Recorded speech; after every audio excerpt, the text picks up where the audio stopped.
I'd like to start by saying that stress is considered to be one of the greatest challenges we have in today's world.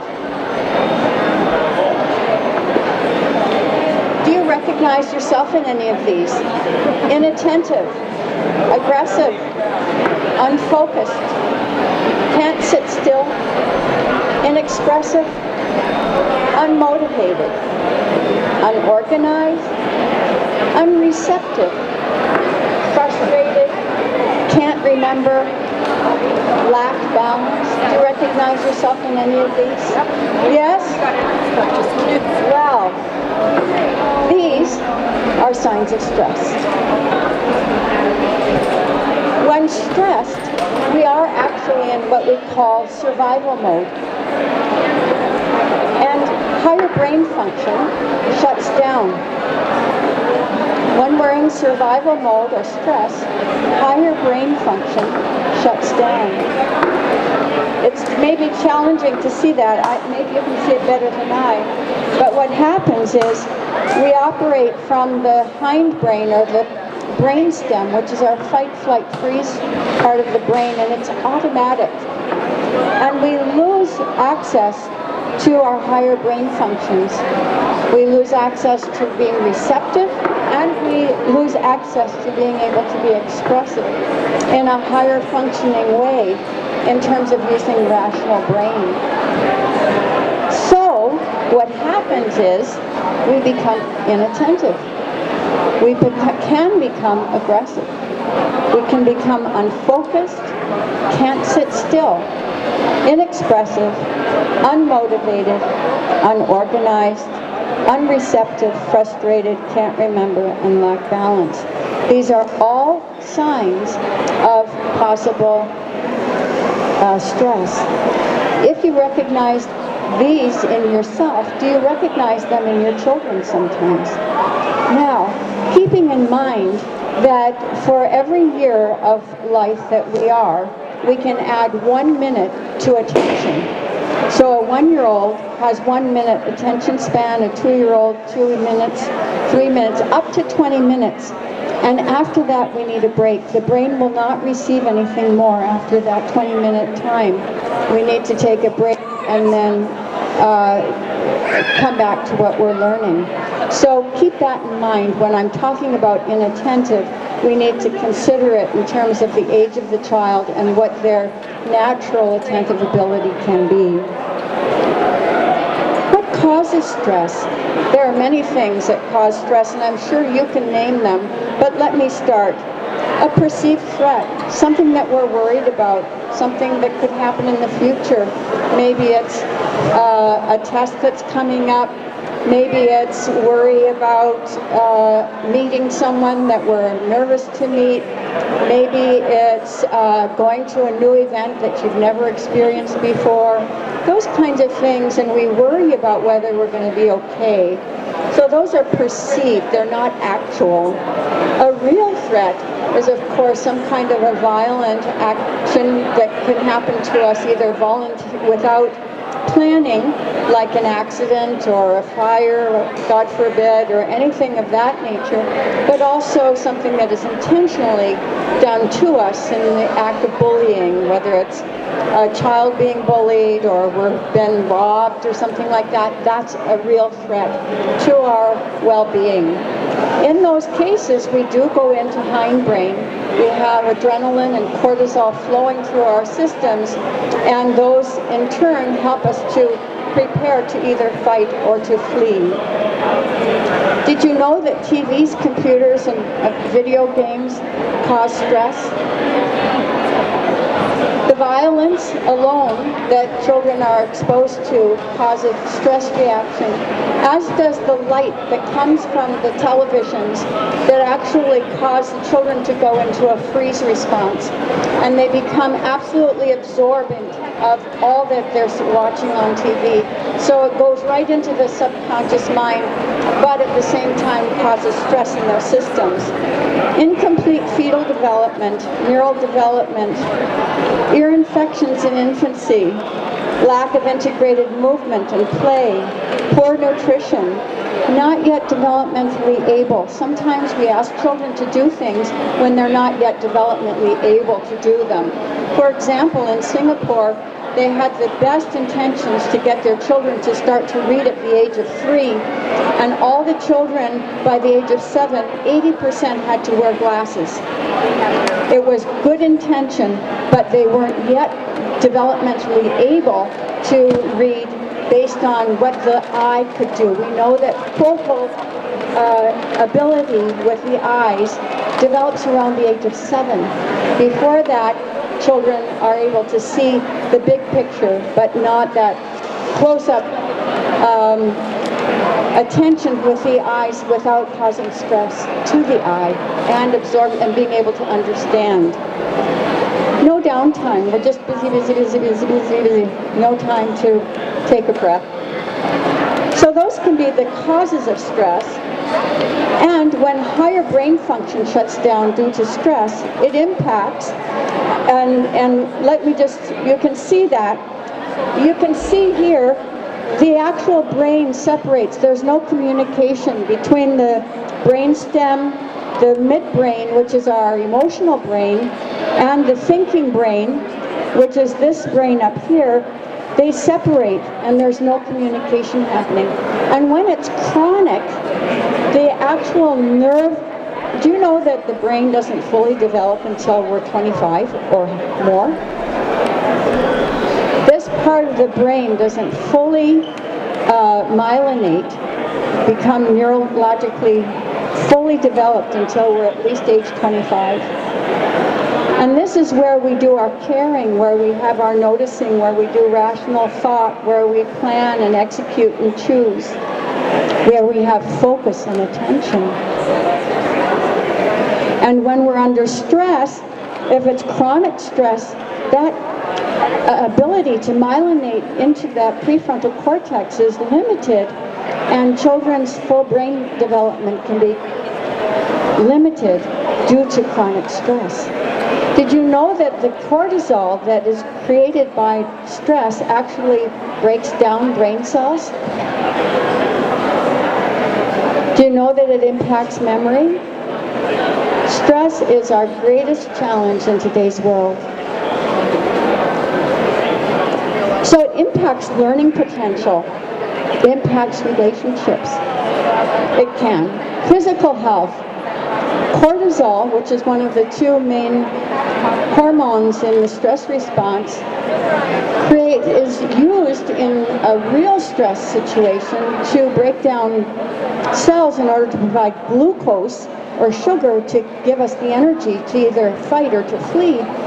We don't fight or flee in this world most of the time, but we have those chemicals floating through our systems. So they impact physical health by impacting our immune function, our digestion, brain growth. The impact of that. And also, it causes an accumulation of fat around our intestines and causes a sugar imbalance in our bodies. It impacts creativity, well-being, success, self-esteem, brain development, balance.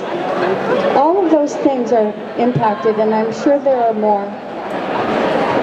So what's the solution? First and foremost, adults need to be the best role models for managing their own stress. Because children pick up unconsciously how we're feeling. And if we're stressed, our children will be stressed. So it's about managing our own stress.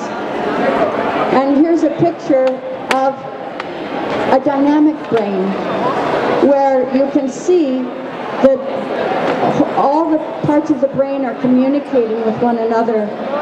We're more receptive, we're more expressive, our hearts are open, we're able to cooperate, we're able to care, to make choices, to plan, to be focused, to be present. These are all the things that can happen when we're relaxed and present. So managing our own stress is first and foremost. If we can do it, then our kids can do it. We can be more attentive, kind, focused, sit still. I know when I get anxious, I'm always getting up and moving around. I can't sit still in one place. I have to do this and I have to do that, you know. Motivated, organized, receptive, calm, remembering, self-directed, balanced. Would you like to be this way most of the time? Yes? No? I see somebody shaking their head. Would this be how you'd like to see your children? Yes.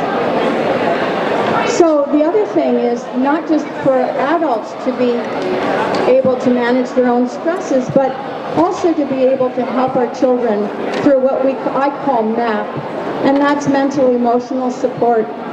Anything from hugging our children. We know that hugging our children helps them to relax. It helps them to, that bonding hormone called oxytocin is released in the body and has a very calming effect on children and on ourselves for that matter. Being able to say I love you, having routine, being disciplining in a matter-of-fact manner, not in an aggressive manner, not in an angry manner, because that just separates. Being able to talk and give the language of emotion. It's sharing what kind of emotions we've had, because in our world, my world, I never learned about emotions. We were shut off from emotion in our training. But it's one of the greatest things we can give to our children if we can give them the language of emotion, to know to be connected emotionally. Awareness, again, is to be aware. Awareness comes from this part of the brain. So being aware and accepting, being okay with what's happening, but learning how to do it better.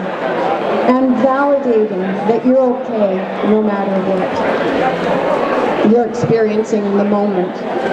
Academic support, everything from growth mindset to goal setting. Do you know more, growth mindset is encouraging children to that effort and persistence are the important thing for learning, and to avoid saying things like you're really smart. Because when we tell kids that they're really smart, they don't think they have to make any effort. They already know. It's a default that happens. Unfortunately, we learned that the hard way because the self-esteem movement was encouraging parents to say, oh, you're so smart, wanting to improve their self-esteem. But now we know it's through persistence, competence, effort, all of those things are what help to improve self-esteem. So it's called the growth mindset. So encouraging them to try again, do it a different way, keep working at it because you'll get it, right? So persistence and effort. Academic support, goal setting, organization, time management, test-taking skills, learning habits, all of these things. And by the way, while you're doing that, you're helping them create neural pathways that are very powerful in the brain and helping them because they're relaxed, the neurons are growing, and the more they do, the stronger those neurons become, and the more successful they can be at self-management, self-regulation, all those wonderful things. And then physical support, diet, exercise, sleep. We know that sugars are probably one of the things that we want to have our kids avoid. Eating good oils, omega-3 oils are really good for the brain. Protein is very good for cell growth, and it gives a balanced energy to the body rather than that energy boost that sugar gives, and then the energy low, and then I need more sugar. All that, roller coaster ride that we've all experienced. So these are other ways of helping to support with and decrease stress.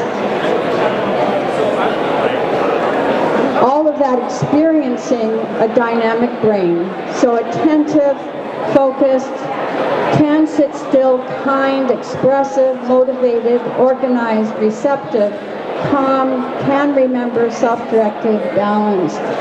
All of these. Did you know that physical balance is the precursor to being able to see well and to hear well? So the more that we can create balance in our brain-body system, the more we have better sight and better hearing. So when I talk about balance, I mean balance emotional, but also physical balance. I think also the most important thing for the brain, thinking, critical, creative, innovative thinking. There is no Thank you, thank you, thank you. He's saying that critical thinking and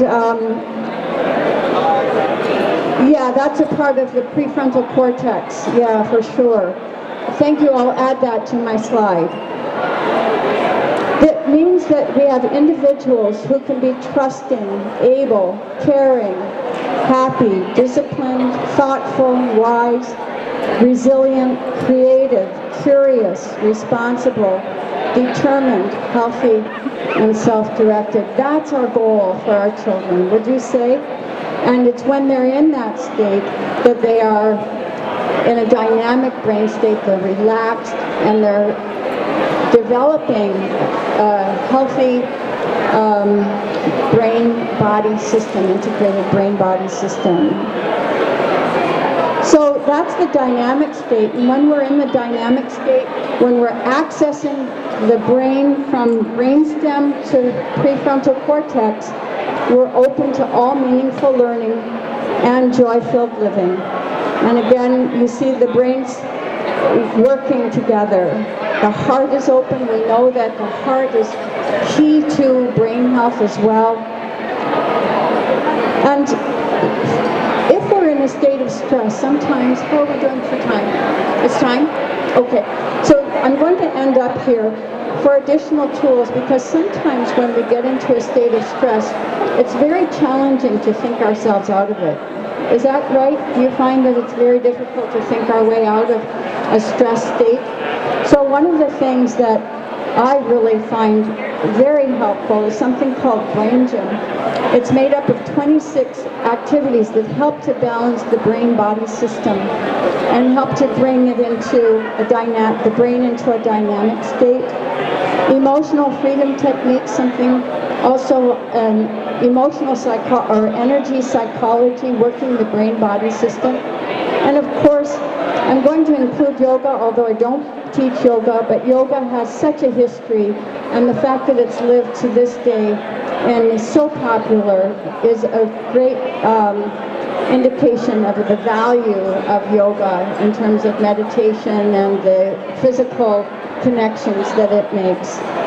In fact, Brain Gym, many of the activities in Brain Gym have been taken from yoga, and in emotional freedom techniques from China and the East, actually.